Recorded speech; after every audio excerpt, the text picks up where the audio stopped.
तो आज देश के हर घर की समस्या बन चुका है यही पेपर लीक। घर का बच्चा तैयारी करता है, बरसों बरस इम्तिहान देने जाता है, लेकिन पता लगता है पेपर लीक हो गया। उसकी उम्मीदों पर पानी फिरता है, मां बाप की मेहनत पर पानी फिरता है। आज हमारे साथ स्टूडियो में कुछ ऐसे स्टूडेंट्स मौजूद हैं, उनसे हम बात करेंगे और साथ ही हमारे साथ इस बीमारी की जांच करने वाले जो कानूनी डॉक्टर हैं वो भी जुड़ने जा रहे हैं। उनके पास आपको लेकर के चलेंगे।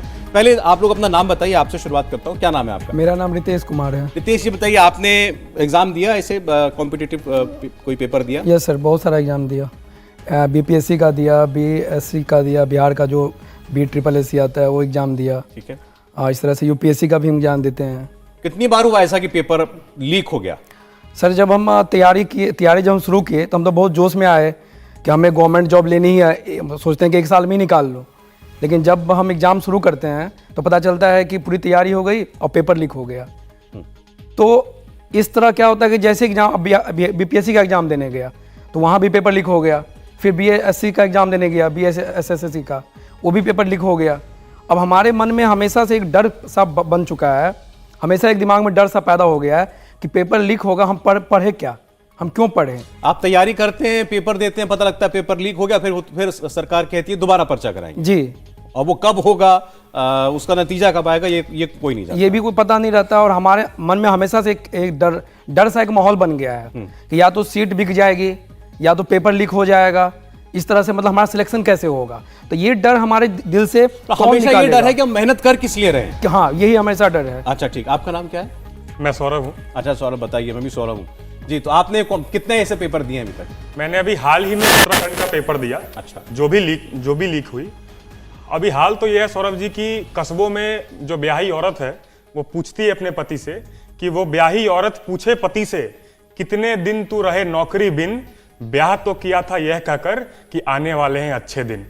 आज ये हाल हो गया है। हाल ये है कि आज पेपर कब निकलेगी उसकी नियुक्ति इसका कोई तय नहीं है। जब निकलेगी तो पेपर, जब एग्जाम होगा तो वो लीक ना हो इसका कोई तय नहीं है। जब अगर बिना लीक हुए अगर एग्जाम भी हो जाए तो उनकी ज्वाइनिंग कब होगी इसका कोई तय नहीं है। जिस देश में लोकसभा स्तर पर चुनाव इतने बड़े स्तर पर हम करा लेते हैं और एक नियम आती है, एक नीति आती है, एक नियति आती है, तो क्या हम एक पेपर नहीं करा सकते हैं सही से? ठीक सवाल है। इस बात पर सरकार से पूछना होगा। हमारे साथ इस वक्त एक और सीनियर मेहमान जुड़ रहे हैं। किरोड़ीलाल मीणा साहब हमारे साथ हैं। राजस्थान में जो ये पेपर लीक की समस्या है, इसके खिलाफ एक बड़े आंदोलन का मुख्य चेहरा किरोड़ीलाल मीणा साहब हैं और उनका दावा है कि उनके पास हर उस व्यक्ति का नाम है जो राजस्थान में पेपर लीक के लिए जिम्मेदार है। मीणा साहब स्वागत है आपका। कुछ बच्चे भी हमारे साथ हैं जो भुक्तभोगी हैं इस पेपर लीक के। तो पहले तो ये बताइए कि सरकारें कर क्या रही हैं इसके लिए? आपने तो इतना बड़ा आंदोलन छेड़ दिया, कुछ कार्रवाई हुई? सौरभ जी, राजस्थान में 1 करोड़ 12 लाख बच्चे एप्लीकेंट्स थे और 67 लाख लोगों ने विभिन्न परीक्षाओं में कंपटीशन किया। 67 लाख की 16 परीक्षाएं हुई विभिन्न विभागों की।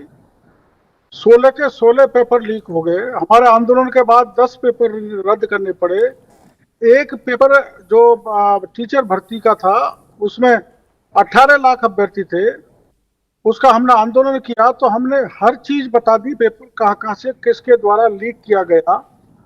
उसमें माध्यमिक शिक्षा बोर्ड के अध्यक्ष तक को बर्खास्त किया। उसमें कई MLA, कई मंत्री, कई अधिकारी, RPSC और माध्यमिक शिक्षा बोर्ड के कई कर्मचारियों के नाम हमने प्रमाण सहित उजागर किए। हमने CBI की जांच की मांग की। हमने कठोर कानून बनाने की भी मांग की। सरकार राजस्थान के कानून तो लाई, लेकिन वो दंत विहीन कानून है। अभी लास्ट में कुछ दिन पहले 2nd ग्रेड टीचर का पेपर लीक हुआ तो उसमें 21 लोग गिरफ्तार किए थे रंगों हाथ पेपर पढ़ते हुए, लेकिन वो 10 दिन में ही बिल आउट हो गए। वो कानून भी सख्त नहीं है और पेपर दर पेपर लीक होता जा रहा है। राजस्थान के बच्चों का भविष्य अंधकार में है। वो मेहनत करें या नहीं करें इस असमंजस में बैठे रहते हैं। 1 दर्जन से ज्यादा बच्चों ने आत्महत्या कर ली और कई आत्महत्या के कगार पर है। कड़ा परिश्रम करते हैं, गरीब माँ बाप अपनी मेहनत का पैसा उन पर लगाते हैं और वो बाजी हार जाते हैं। ऐसी परंपरा राजस्थान में डल गई है। जी अभी यहाँ पर एक बच्चा स्टूडियो में, उसने एक बड़ा ठीक सवाल पूछा मीणा साहब। उन्होंने कहा हमारे देश में प्रधानमंत्री का चुनाव जब होता है, लोकसभा का चुनाव, करोड़ों लोग वोट उसमें डालते हैं, हम हर साल दर्जनों राज्यों के चुनाव करा लेते हैं, एक छोटी सी परीक्षा नहीं करा सकते हमारी देश की सरकारें? नहीं, ये दुर्भाग्यपूर्ण है, वही तो मैं कह रहा हूं। तो हमने बराबर यही मांग रखी कि सरकार कोई ऐसी व्यवस्था सुनिश्चित करे कि पेपर तो कम से कम लीक नहीं हो। 67 लाख बच्चों का पेपर लीक हो जाना एक बहुत बड़ी घटना है, और बार बार मांग करने के बाद भी सरकार पुख्ता व्यवस्था नहीं करे। और जो पेपर लीक माफिया और राजनेताओं का, अधिकारियों का जो गठबंधन बन गया है, उसको जब तक सरकार नहीं तोड़ेगी, उसकी कमर नहीं तोड़ेगी, जब तक ये रुकने वाला नहीं है। अभी आप मीना साहब थोड़ा तो आपने बताया, मैं चाहता हूं और डिटेल में आप बता दें, आज आपने किस स्तर पर जो है इसमें बेईमान लोगों को लिप्त पाया है, कहां कहां पर चोरी होती है जब पेपर लीक होता है? देखो, पेपर जहां सेट होता है वहां पर चोरी होती है, पेपर जहां मॉडरेट होता है वहां पर पेपर लीक होता है, पेपर जो सप्लाई होता है वहां पर लीक होता है, पेपर सेंटर से भी लीक हो जाता है, पेपर ऑफलाइन नहीं ऑनलाइन भी हैक करके पेपर लीक हो रहे हैं। मेरे राजस्थान में बड़े पैमाने में 6 परीक्षाएं ऑनलाइन कराई गई, उनका पेपर भी हैकर ने हैक करके लीक कर दिया। तो ये हर स्तर पर बेईमानी चालू हो गई। पूरा जो बर्तन है उसमें छेद ही छेद हो गए। अब इन सारे छेदों को बंद करना, निष्पक्ष परीक्षा व्यवस्था करना, ये सरकारों की जिम्मेदारी बनती है। ये सरकारें इसलिए नहीं कर पा रही, जो भी बड़े पेपर माफिया पकड़े गए हैं, उनके बड़े बड़े नेताओं से संबंध है। जब तक उन पेपर लेकर माफियाओं को और उन मंत्री एमएलए को उस तरह से जेल में नहीं डालेंगे जैसे पार्थ चटर्जी को डाला है, तब तक ये प्रवृत्ति इन अपराधियों की रुकने वाली नहीं है। एक आखिरी छोटा सा सवाल मीना साहब, ताकि लोगों को पता लगे कि बीमारी कितनी बड़ी है, ये बताइए कि ये इसमें कितनों का हेर फेर होता है, लाखों का, करोड़ों का, अरबों का? क्योंकि आप बता रहे हैं इसमें सरकारी बड़े बड़े अफसर हैं, इसमें राजनेता भी शामिल होते हैं। मोटा मोटा यह है कि जिसने पेपर जिसको मिला है, मेरे को जो मास्टर की टीचर की परीक्षा का ध्यान है, 10 से 15 लाख में उसने पेपर लिया है, 10 से 15 लाख में, और 18 लाख बच्चे बैठे थे।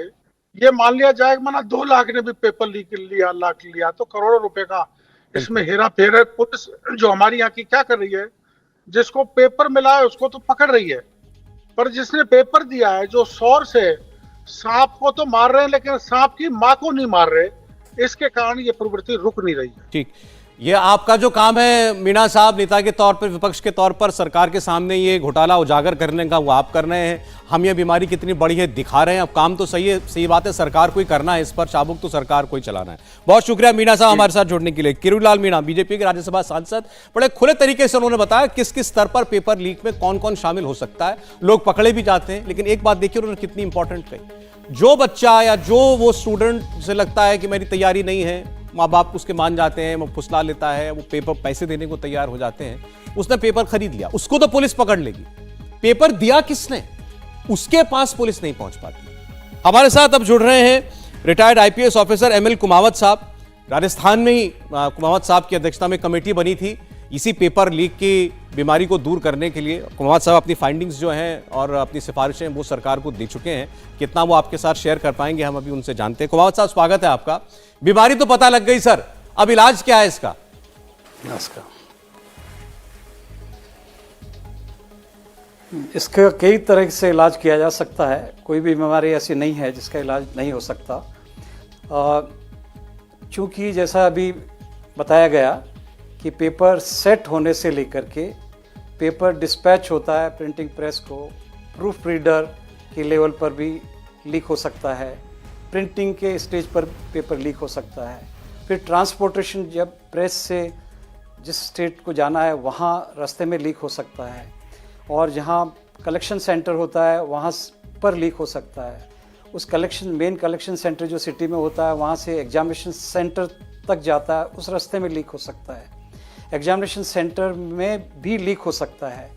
परीक्षा के दौरान आजकल जो टेक्नोलॉजी अवेलेबल है उसके दौरान भी पेपर लीक हो सकता है। तो कई जगह है जहाँ पर पेपर लीक हो सकता है, और इन सभी जगह पे निगाह रखनी ज़रूरी है और इसको रोका जा सकता है यदि इसमें संसाधन हो और प्रयत्न किए जाएं। एक चीज कुमावत साहब जरूर आपसे हम जानना चाहते हैं, हमने जब इस पूरे प्रोग्राम के लिए रिसर्च की, ये सारी बातें जानने की कोशिश की कहाँ कहाँ ऐसा होता है, तमाम राज्यों की बातें हमारी सामने आई। हमें राजस्थान में, यूपी में, बिहार में, हरियाणा में, गुजरात में, तमाम ये जो राज्य हैं यहाँ पर पेपर लीक होते आए हैं बरसों बरस, ये तो पता चलता है। लेकिन दक्षिण के मुझे इसमें कहीं राज्य नहीं नजर आए कि कर्नाटक में कोई पेपर लीक हो गया हो, तमिलनाडु में कोई पेपर लीक हो गया हो, तेलंगाना में, आंध्र प्रदेश से कहीं ऐसी खबरें आ रही हो कि हर साल सारे पेपर लीक हो जाते हैं। तो ये प्रॉब्लम क्या ये नॉर्थ की ज्यादा है?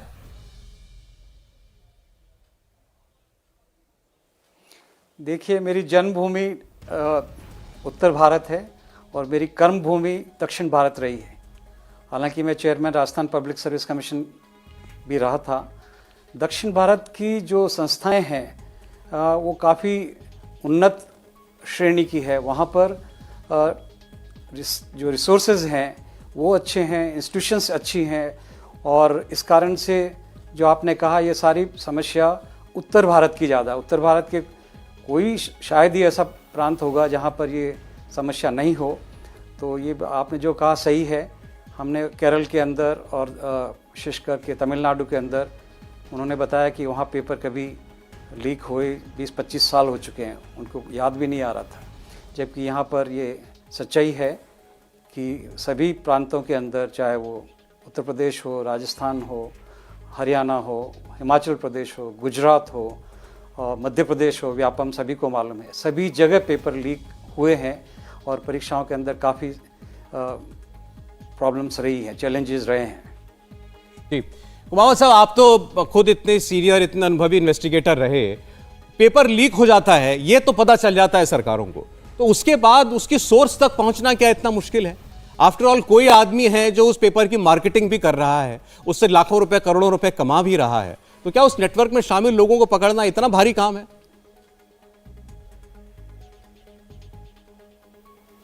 देखिए, ये एक मैंने सीबीआई में भी 8-10 साल काम किया है और सीआईडी का भी चीफ रहा हूँ, एक बड़े स्टेट का, आंध्र प्रदेश अनडिवाइडेड का। कोई भी अन्वेषण में समय लगता है। ये नहीं कि आज क्राइम हुआ है और एक दिन बाद ही उसका सब कुछ पता लग जाता है। कई केसेस होते हैं जिसमें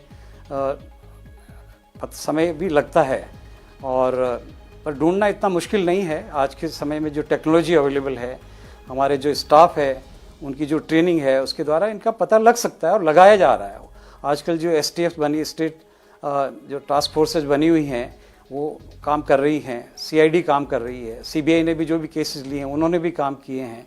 तो लगाना, मैं नहीं कहूँगा कि ये असंभव है, और ये लगाने में सफल भी हुई हैं और हो रही हैं।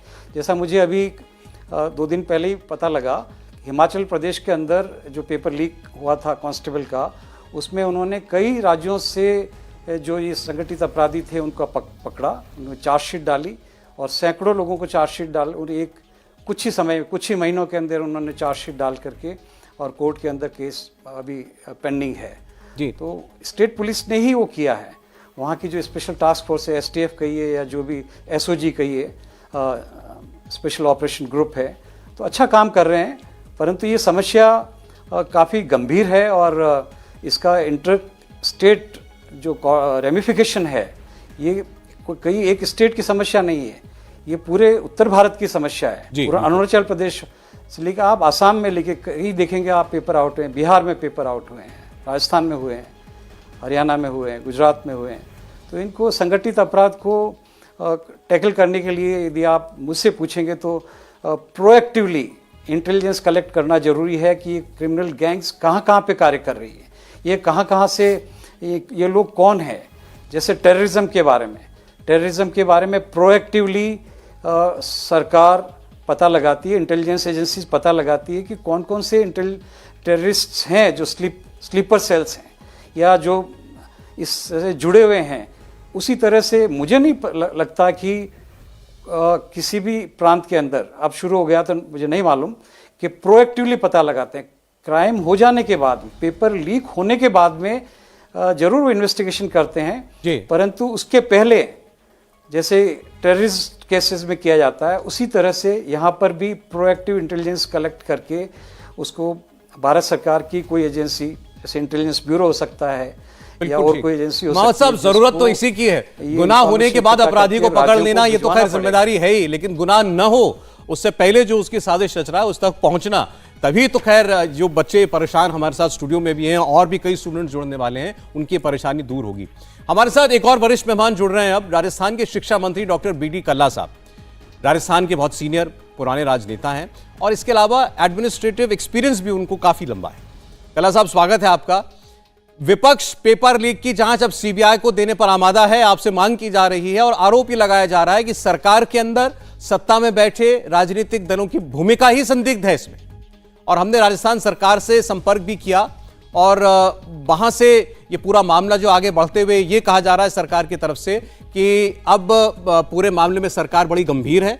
लेकिन अभी विपक्ष के एक साथी हमारे साथ थे आपके, उनका ही साफ साफ कहना था कि सरकारें खुद इसमें शामिल हैं, वो अपनी जांच क्या कराएंगी? ऐसा है, सीबीआई की जांच से इनको कोई इनकार नहीं है। सबसे पहली बात तो ये है कि राजस्थान में इस प्रकार के मसलों पर सीबीआई कहती है हमारे पास ऑलरेडी इतना वर्क है और एसओजी अच्छा काम कर रही है। एसओजी ने ही इन लोगों को, पेपर लीक करने वालों को पकड़ा है और सबके खिलाफ कार्रवाई कर रहे हैं। आप कह रहे हैं कि सरकार अपना काम कर रही है, जो भी एजेंसियां हैं वो इस काम में लगी हुई हैं, लेकिन फिर भी सवाल ये है आपसे कल्ला साहब कि इस पूरे मामले के अंदर जितने लोग जिम्मेदार पाए जाते हैं इनको सजाएं क्यों नहीं होती? इन गुनहगारों तक पुलिस वक्त पर क्यों नहीं पहुंच पाती? इनकी जिम्मेदारी तय क्यों नहीं होती? सबसे बड़ा सवाल यह है कि एक परीक्षा कराना क्या इतना बड़ा काम है जो हमारे देश की बड़ी बड़ी सरकारें नहीं करा पा रही? कानून भी बनाया आपने तो उसमें परीक्षा आयोजित करवाने वालों की जिम्मेदारी पर खामोशी है। आयोग को भी लिखा गया है कि वे इस संबंध में जिम्मेवारी तय करें कि कहां से लीक हुआ, उसकी पूरी जांच हो रही है। पुलिस भी जांच कर रही है, आरपीएससी जो ऑटोनॉमस बॉडी है और जो मतलब अपने तई इसकी तहकीकात कर रही है, उसके रिजल्ट जल्दी सामने आएंगे। मैं कल्ला साहब आपकी बात समझा, आप अभी भी ये कह रहे हैं कि सरकार इस पूरे मामले को लेकर सजग है, लेकिन ये सिलसिला थम नहीं रहा और ये केवल आपके राज्य की बात नहीं है, तमाम राज्यों में खासकर उत्तर भारत में हम देख रहे हैं कि ये परेशानी बढ़ती जा रही है। पेपर लीक समस्या की जड़ में बाजार का एक बुनियादी नियम है, प्रोडक्ट की शॉर्टेज हो, डिमांड ज्यादा हो तो रेट बढ़ जाता है, प्रोडक्ट ज्यादा हो, मांग कम हो तो दाम घट जाते हैं। नौकरी की मांग ज्यादा है, सप्लाई देश में बहुत कम है, इसीलिए देश में उसका भाव बहुत ज्यादा है। नेता नौकरी की इस महंगाई से बखूबी वाकिफ हैं और अपनी राजनीति को चमकाने के लिए नौकरी की महंगाई का इस्तेमाल करते हैं। चुनावी फायदे के लिए सरकारें नौकरी का कोटा रोक कर रखती हैं और एन चुनाव से पहले उसकी सप्लाई बढ़ाकर वोट बटोरती हैं। नौकरी जिसके पास होती है वो खास बन जाता है। राजनीति आम आदमी के नाम पर होती है और इसी खासियत का लालच देकर की जाती है कि बस नौकरी का बाजार किसी तरह सज जाए। जब जॉब मार्केट में हो, नौकरी के नक्काल एक्टिव हो जाते हैं, नौकरी की कालाबाजारी करने वाले माफिया धोखा देने के लिए, मक्कारी करने के लिए आपको खड़े नजर आएंगे। नौकरी, युवा, पॉलिटिक्स और बेहतर कल की उम्मीद का एक कॉकटेल बहुत महंगा बिकता है। पेपर लीक का इकोनॉमिक्स क्या कहता है, आपको समझाते हैं।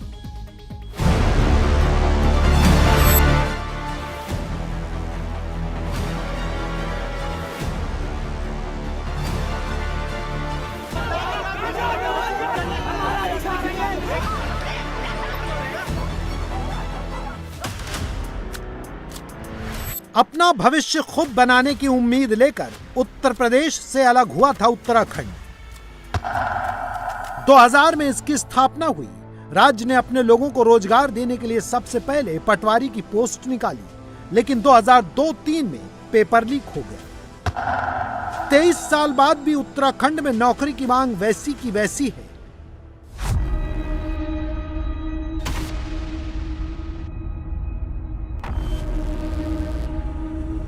नौकरी की तलाश में उत्तराखंड के लोग वैसे ही राज्य छोड़ रहे हैं, लेकिन सरकारें लगातार नौकरी को मुद्दा बनाकर अपनी राजनीति चमका रही हैं। प्रदेश में फिर पटवारी परीक्षा का पेपर लीक हो गया है। इसके पीछे एक बड़े माफिया हाकम सिंह का नाम भी लिया जा रहा है।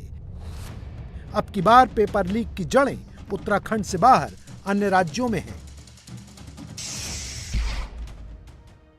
जो हमने घटनास्थल जहाँ पर बिहारीगढ़ हो, चाहे वो सेठपुर लक्सर का हो, और साथ ही साथ टीम ने जो पूछताछ के बाद एक नया घटनास्थल जहाँ पर नकल की गई थी वो द्वारिका दिल्ली का भी पता किया। वो सेक्शन ऑफिसर जिसके अंडर ये काम दिया गया था वो अति गोपन विभाग में था, जहाँ पे सारे ही क्वेश्चन बैंक थे। अगर सेक्शन ऑफिसर उसमें इन्वॉल्व है और पटवारी का पेपर पेन ड्राइव अंदर ले जाकर बाहर लीक किया गया है, तो हमको ये पूरी हमारी आशंकाएं हैं कि जो हमारा पेपर है, यूके मेंस का जो पेपर है, पीसीएस का मेंस का जो पेपर है हमारे यहाँ पे, उसको तो लीक करना और भी आसान है। उसके लिए कैमरे या पेन ड्राइव ले जाने की जरूरत नहीं है।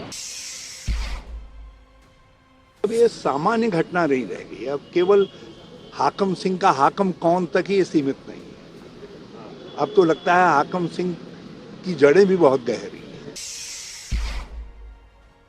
किसी के पास भी ऐसे कोई इंफॉर्मेशन हो, पक्की हो, यानी ये ऐसे फॉल्स एलिगेशन कंप्लेंट ना करें। आप किसी के पास भी सबूत ऐसा पक्की है तो बिल्कुल आप शेयर कर सकते हैं, एसआईटी और एसटीएफ या हमारा पुलिस, किसी के पास। मनसा पर यह सवाल उठता है कि आखिरकार आपने जो है एसआईटी को क्यों ये जांच सौंपी, जबकि एसटीएफ अपना काम बेहतर कर रही थी। और दूसरी चीज ये है कि यूके पीसीएस की जो पिछली वाली भर्तियां हैं, चाहे वो एई जेई की भर्ती हो, चाहे वो प्रवक्ता की भर्ती हो, इनको भी जो है निरस्त करके दोबारा से इसके एग्जाम हो। उत्तराखंड पुलिस कांस्टेबल का भी दोबारा से इनको कराना चाहिए, क्योंकि उसमें वो भी संदेह के घेरे में है। पटवारी परीक्षा की भी एकदम निष्पक्षता से जांच होनी चाहिए। गैंग बन गए हैं जो ये काम कराते हैं, उनके सदस्यों को उम्र कैद की सजा प्रस्तावित की जाएगी, और जो इससे अपनी आमदनी करते हैं, जहां परिसंपत्ति अर्जित करते हैं, वो सभी प्रॉपर्टी कुर्क की जाएगी शासन द्वारा। यहाँ के लड़के लड़कियों की हक तलबी का भी प्रयास हो रहा है। जितनी भी प्रदेश के अंदर नियुक्तियां होनी है, उसको मुख्यमंत्री कार्यालय मेरे स्तर से और हमारे सभी अधिकारियों के स्तर से उसकी लगातार मॉनिटरिंग की जाएगी। सरकारी वायदों और दावों का कोई असर नहीं दिखता। पेपर लीक हर सरकार की पहचान बन चुकी, क्योंकि नौकरी की मांग है और इसमें मुनाफा भी बहुत है। उत्तराखंड में पेपर लीक के एक बड़े आरोपी की संपत्ति 111 करोड़ रुपए बताई गई है। ऐसे ही देश भर में नौकरी के नाम पर पेपर लीक का कारोबार अरबों खरबों रुपए का बताया जाता है। और अब हमारे साथ लखनऊ से भी कुछ स्टूडेंट जुड़ रहे हैं। स्टूडियो में हमारे साथ कुछ ऐसे ही स्टूडेंट्स मौजूद हैं जिन्होंने इस पेपर लीक के दंश को झेला है। और उत्तराखंड पर अभी आप ये रिपोर्ट देख रहे थे, जहां पर बच्चे सड़कों पर उतरे हुए हैं, पुलिस के साथ टंगों का टकराव भी हो रहा है। तो देहरादून से हमारे साथ कई ऐसे छात्र जुड़ रहे हैं जो आज प्रदर्शन में भी शामिल हैं, और उनका कहना है कि सरकार जल्द से जल्द कोई कार्रवाई करे उन लोगों के खिलाफ जो वो माफिया हैं जो पेपर लीक के पीछे मौजूद है। तो मैं सीधा पहले देहरादून जाना चाहता हूं। हम देख पा रहे हैं कुछ स्टूडेंट्स को। अपना नाम बताइए प्लीज, और ये हमें बताइए कि आप लोग क्या चाहते हैं सरकार से, आपकी स्पेसिफिक मांग क्या है? सर, मेरा नाम संतू है, और जो ये उत्तराखंड में पेपर लीक का लगातार जो पेपर लीक चल रहे हैं, हम सभी स्टूडेंट की डिमांड है, हमारा प्रोटेस्ट भी चल रहा है कि गवर्नमेंट इसकी सीबीआई इंक्वायरी करवाए और आगे से ऐसे पेपर लीक ना हो पाए और बच्चों का समय बर्बाद ना हो पाए। हम सबकी ये डिमांड है सर। अच्छा, कितने पेपर लीक हो चुके हैं वहां पर अभी तक आपके देखते देखते? इससे सर पहले जैसे 2021 में बहुत सारे पेपर लीक हुए, जिसमें जो सबसे ज्यादा लाइमलाइट में रहा था वो वीडियो एग्जाम रहा था। और ये 2022 का जो एग्जाम था जेईई का, वो पेपर भी लीक हुआ है सर। उस पे अभी गिरफ्तारियां चल रही है और सारे लोग अभी गिरफ्तार भी नहीं हो पाए हैं। और इसके बाद अभी 2023 का जो लोक सेवा आयोग का पहला एग्जाम था पटवारी का, वो भर्ती परीक्षा भी लीक हो चुकी है। और उसी के उसमें स्टूडेंट पिछले 2-3 दिन से प्रोटेस्ट कर रहे हैं। तो हम शासन और प्रशासन और सरकार से ये चाहते हैं कि आप सीबीआई इंक्वायरी करवाइए इन पेपर लीक के। हमारे सभी साथी प्रोटेस्ट में उनके पुलिस द्वारा लाठीचार्ज किया गया और बुरी तरीके से मारा गया है उन्हें। तो हम ये चाहते हैं कि छात्रों को नाम मार कर आप उन लोगों को पकड़िए जिन्होंने ये भर्ती परीक्षा लीक करवाई और सीबीआई इंक्वायरी करवाकर उन सभी का पर्दाफाश करिए। देखिए, अभी हमने देख रहे थे कई लोगों के नाम चल रहे हैं कि कोई माफिया है जो उत्तराखंड में पेपर लीक के पीछे है। आपके राज्य की बात नहीं है, हर राज्य में जब ऐसी कोई पर्चा लीक की घटना होती है, सरकार कहती है हम कर रहे हैं, हम कार्रवाई कर रहे हैं, कुछ एक लोग पकड़े भी जाते हैं, लेकिन फिर दोबारा हम देखते हैं कुछ महीनों बाद, कुछ हफ्तों बाद कोई दूसरा पर्चा लीक हो जाता है। जी सर, ये बड़ी समस्या है सर। उत्तराखंड में लगातार ये जो पेपर लीक होने की घटनाएं हैं, इससे सभी छात्र मायूस है सर। एक गरीब वर्ग का बच्चा है जो सिर्फ तैयारी करके अपने जीवन को बदलना चाहता है पढ़ लिख के, उसके साथ सर ये छलावा हो रहा है लगातार इतने। अच्छा, तो मुझे आप एक बार ये बताइए ताकि दर्शक आपकी प्रॉब्लम को बहुत सही तरीके से समझ पाए। एक कोई भी छात्र किसी परीक्षा की, सरकारी नौकरी के लिए जो एग्जाम हो रहा है उसकी तैयारी कर रहा है, कितना वक्त वो देता है, उसे कितने महीने, कितने वर्ष लगते हैं, कोचिंग इंस्टीट्यूट का खर्चा कितना होता है? मैं आपको बताऊं, जेईई का परीक्षा थी और लास्ट 2015 में आई थी। 2015 से बच्चे इंतजार कर रहे थे, 6-7 सालों बाद ये 2021 में परीक्षा आई। मई में इसका एग्जाम हुआ था और इंटरव्यू के लिए इसका रिजल्ट डिक्लेयर किया गया था अगस्त में। उसके बाद सर जब हम अपनी इंटरव्यू की तैयारी कर रहे थे, हमें पता चलता है कि इस भर्ती का परीक्षा का पेपर भी लीक हो रखा है। अब सर सारे जो चयनित बच्चे हैं जिन्होंने मेहनत करके अपनी जगह बनाई थी, वो बीच में फंसे हुए कि ये परीक्षा लीक होगी, री एग्जाम होगा, क्या होगा। सर बहुत मेंटल ट्रॉमा है सर बच्चों के साथ। हमारी स्थिति बिल्कुल ऐसी है कि ना हम इस ओर जा सकते हैं ना उस ओर जा सकते हैं। अरे मुझे ये बताइए जरा, मुझे ये बताइए, ये कैसे पता लगता है आपको कि ये पेपर लीक हो गया है? सर ये सरकार का काम है वैसे, लेकिन जो बच्चे जब पढ़ने बैठते हैं और उन्हें आसपास ऐसे बच्चों का सिलेक्शन होते हुए दिखता है कि जो कभी किताबों से जिनका कोई लेना देना नहीं है और ना जो कभी मेहनत करते हैं, जब वो सिलेक्शन ले जाते हैं और मेहनती छात्र कनेक्शन में कुछ प्रॉब्लम आई है, लेकिन वो जो बात कह रहे थे बड़ी अहम है। मैं स्टूडियो में ये सवाल लेकर के चलता हूं। अपना नाम बताइएगा, आप तो किसी ऑर्गेनाइजेशन से भी जुड़े हैं। सवाल ये कि ये जो पेपर लीक हो गया, ये जानकारी कैसे आती है? फिर आप लोग दबाव बनाते हैं सरकार पर कि आप परीक्षा निरस्त कीजिए? नॉर्मली ये होता है, जब भी पेपर लीक होता है तो एक हवा की तरह, आग की तरह ये बातें फैल जाती हैं आपस में। ठीक है। जिसके कारण जो भी संस्थाएं हैं, जो भी युवा से जुड़ी हुई जैसी भी संस्थाएं हैं, वो सरकार पे प्रोटेस्ट के जरिए दबाव बनाना शुरू कर देती हैं। तो कहीं ना कहीं युवाओं का ये गहना बन चुका है प्रोटेस्ट। अगर आप एग्जाम दे रहे हैं तो आप तैयार। ये सवाल मैंने आपसे इसलिए पूछा, मतलब ये सरकार को पता ही नहीं होता कि पेपर लीक भी हुआ है। ये बात भी आप ही लोग बताते हैं सरकार को? बिल्कुल, क्योंकि जानकारी हमें ही पहले मिलती है, क्योंकि हम स्टूडेंट हैं। हमें पता चल जाता है कि कहीं ना कहीं किसी ना किसी का अलग जो भी वहाँ पे हवा बनती है, जो भी हमें पता एग्जाम के बाहर आकर के अलग अलग तरीके से। तो भी ये तरीका है, हम जाके जब अपने भी लोगों को बताते हैं, आपस में दोस्त जो लोग बात करते हैं, ठीक है, वो जरिया है लोगों को पता चलने का कि हाँ पेपर लीक हुआ है कि नहीं। क्योंकि सरकार को कब तक पता चलेगा? जब जनता को पता चलेगा। क्योंकि एक युवा, एक एग्जाम देने वाला जो अभ्यर्थी है, वो कहीं ना कहीं जनता का बड़ा हिस्सा है। जब वो जनता का बड़े हिस्से में जब कुलबुलाहट मचती है, तो ये बात सरकार को पता चलती है। अब सरकार का कितना इन्वॉल्वमेंट है ये हमें नहीं पता। बस उसके बाद पेपर जो है वो रद्द कर दिया जाता है, अगली तारीख दे दी जाती है। बिल्कुल बिल्कुल, कोई भी राज्य हो, कोई भी परीक्षाएं हो, कहीं ना कहीं इसका संशय जो है इन पे आता है, शक रहता है कि हाँ कौन से एग्जाम कब लीक हो सकता है। ठीक, एक बार जरा लखनऊ चलते हैं, वहां से भी कुछ स्टूडेंट्स हमारे साथ हैं। विशाल प्रताप सिंह हमारे सहयोगी, वो उनसे बात कर रहे हैं। विशाल, जरा पूछेगा इन लोगों से, ये अपने एक्सपीरियंस में कितनी बार ये प्रॉब्लम फेस कर चुके हैं और आज चाहते क्या हैं कि इस पर कैसी कार्रवाई हो?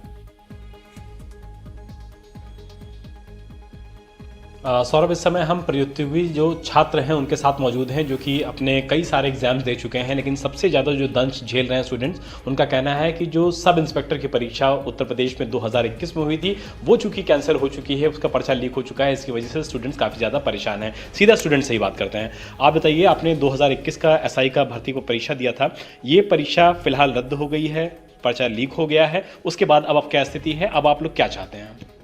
मेरा नाम सलन प्रताप सिंह है। मैं यूपी दरोगा भर्ती 2021 का अभ्यर्थी हूँ। फाइनल से आउट हुआ हूँ और आउट इसलिए हुआ हूँ कि इस परीक्षा में धांधली हुई है। धांधली ऐसी हुई है, आपको हम आगे बताएंगे कि धांधली मतलब जो लड़के पकड़े गए हैं उन पे FIR होती है और जो FIR खुद पुलिस करती है। और एक तरफ भर्ती बोर्ड ये कहता है कि ये मतलब 15-12 को ये नोटिफिकेशन निकालता है कि धांधली नहीं हो रही है, और जबकि धांधली उसके बाद पुलिस ही FIR करती है और धांधली के प्रमाण मिलते हैं। अब हमारा यही मांग है कि ये गवर्नमेंट भर्ती की जांच कराए और इसको नए सिरे से दोबारा परीक्षा कराए। आप बताइए, 2021 में आपने भी SI का दिया था एग्जाम, क्या स्टेटस है और आप लोग क्या चाहते हैं? कैसे फुल प्रूफ सिस्टम बने ताकि ये दंश आप लोगों को ना झेलना पड़े? जी, मेरा नाम लक्ष्मी ठाकुर है। मैंने यूपीएसआई 2021 का एग्ज़ाम दिया था। इसमें स्टार्टिंग से ही यूपीएसआई में जब से एग्ज़ाम चल रहा था, नवंबर से 2 दिसंबर 2021 था, उसी समय बहुत सुनने में आ रहा था कि स्कैम हो रहा है, बहुत से बच्चे पकड़े जा रहे हैं, एग्ज़ाम पेपर आउट हो जा रहा है, लीक हो जा रहा है। पर तब भी इन्होंने पूरा एग्ज़ाम करवाया। फिर उसके बाद इन्होंने पूरा डीबीपीएस ठीक करवाया, उसके बाद रनिंग वगैरह भी इन्होंने करा दिया। अभी का स्टेटस क्या है, अगर वो बताएं तो दर्शक ज़्यादा अच्छा समझ पाएंगे। जी, अभी का स्टेटस ये है कि इन लोगों ने यूपीएसआई के जिन बच्चों ने घूस दिया है 15-20 लाख रुपए, उनको सेलेक्ट करके फाइनल लिस्ट में उनका नाम दे दिया इन्होंने, और नाम देने के बाद उन लोगों को सेलेक्टेड कर दिया और उनकी मेडिकल करा दिया है उन लोगों ने, और डेट निकाल दिया 15 फरवरी इनकी ट्रेनिंग की। इन्होंने भर्ती को ना तो रद्द किया, ना ही एसआईटी जांच बैठाई जिससे बच्चों को संतुष्टि मिले, जिनको मतलब लग रहा है कि हाँ इतने बड़े स्तर पे धांधली हुई है इसमें, पर सरकार कुछ भी नहीं सुन रही। सरकार ने कुछ भी नहीं किया, उन्होंने बस प्रोसेस आगे बढ़ा दिया है। हमारा केस जो है 37 का, वो कहते हाई कोर्ट में लंबित है अभी। यानी कि सौरभ, जो स्टूडेंट्स हैं उनका कहना है कि कहीं पर्चा लीक हो गया, कहीं उनका ये आरोप है कि धांधली इस तरीके की हुई कि स्टूडेंट से पैसे ले लिए गए और उसके बाद उनको अब ज्वाइनिंग देने की तैयारी चल रही है, और कई सारे केसेस ऐसे भी हैं जो कि हाई कोर्ट में लंबित हैं। अगर आप इजाजत दीजिए तो मैं 2 स्टूडेंट्स और भी हैं मेरे साथ जिन्होंने परीक्षा दी है, उनसे भी बात कर लूँ। विशाल, आप शॉर्ट रिएक्शन लीजिए, फिर मैं आगे फिर आप अगले मेहमान से बात करेंगे। छोटा जवाब चाहूंगा आपसे कि आप लोगों का स्टेटस क्या है, जो आप लोगों ने एग्जाम दिया था, अभी फिलहाल स्टेटस क्या है और आप लोग सरकार से क्या मांग चाहते हैं? छोटा लोग सरकार से बस यही चाहते हैं, हम लोगों की सीबीआई जांच जो है यूपीएसआई स्कैम जो हुआ इसकी सीबीआई जांच करवा दें, बस और कुछ हम लोग नहीं चाहते। आप बताइए छोटा सा जवाब। सर, मेरा नाम विजय मिश्रा है। हम लोग चाहते हैं कि जो गवर्नमेंट है, यूपी सरकार, कि इस भर्ती की जांच कराए सीबीआई, क्योंकि इस भर्ती पे जो धांधली हुई है वो बहुत ही बड़े पैमाने पे हुई है। और एक कंपनी 2 राज्यों में बैन है, उत्तराखंड में और एमपी में। एमपी में इसने तो व्यापम जैसे घोटाले कर रखे हैं। एमपी हाई कोर्ट ने जबलपुर में 3 करोड़ का इस पर घोटाला भी लगाया है, जुर्माना भी लगाया है। लेकिन यही कंपनी इसने 2017 में कराया था एग्जामिनेशन, वहाँ पर सिर्फ एक फ़ोटो वायरल हुई थी, उस फोटो के आधार पर पूरी भर्ती प्रक्रिया रद्द कर दी गई थी। और यही एग्जामिनेशन फिर हुई 2021 में जब हुआ, तो ये भर्ती जब पेपर हो रहा था उसी के दौरान से खबरें आ रही कि पेपर लीक हो गया। एसटीएफ ने सेंटर मालिक को गिरफ्तार किया। इतनी कार्रवाई होने के बावजूद भर्ती प्रक्रिया आगे बढ़ती रही। इन लोगों ने 10 दिसंबर को आंसर की जब जारी की, तो कई लोगों के नंबर जो थे 160 में से। स्टेटस क्या है अभी? वो 13 मार्च को ट्रेनिंग पे भेजने वाले हैं, और 7 जून के बाद हमारी हाई कोर्ट में एक भी सुनवाई नहीं हो पाई है। ठीक है विशाल, बहुत सारे लोगों की बात हमने सुनी। एक छोटा सा रिएक्शन, एक स्टूडेंट यहाँ स्टूडियो में भी रह गए हैं। ये बताइए कि ये जो पेपर है, ये जो भी लोग खरीद रहे हैं, जो और स्टूडेंट्स खरीदते हैं, कैसे पहुंचता है उन लोगों तक? आप लोगों के बीच में जब चर्चाएं होती हैं तो कैसे पता लगता है? अभी शुरुआत में हम लोग ने देखा कि कई तरह पेपर के लीक की चर्चाएं अभी चली, तो अभी बेसिक समस्या बीपीएससी को लेकर हुई। मैं उसका अभ्यर्थी रहा हूँ, तो अभी उसका सनसनी खुलासा हुआ कि आरा में सबसे पहला इसका लीकेज हुआ। तो लीकेज में हम अभ्यर्थी वहाँ पर देखे कि आखिर हुआ कैसे।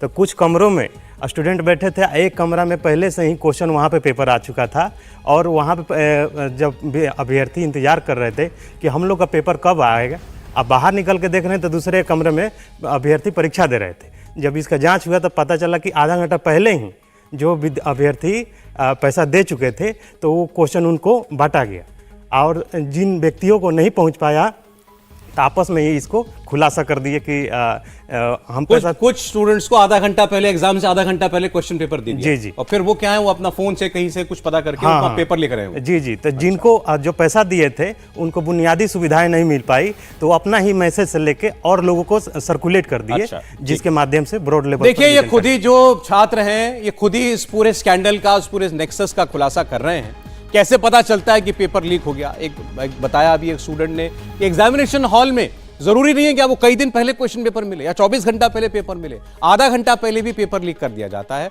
और लोगों को अलग बैठाकर, कुछ स्टूडेंट्स को जिन्होंने पैसा दिया है वो अपनी आंसर शीट भरने लगते हैं। इसी तरीके से आपने और स्टूडेंट्स से भी सुना, कई बार एक अफवाह पर पेपर कैंसिल, और कई बार बच्चे सड़कों पर भी उतर जाएं तब भी परीक्षा रद्द नहीं की जाती। इंडिया टीवी हर वक्त हर जगह डाउनलोड करने के लिए सर्च करें India TV news Google play store या ऐप स्टोर पर।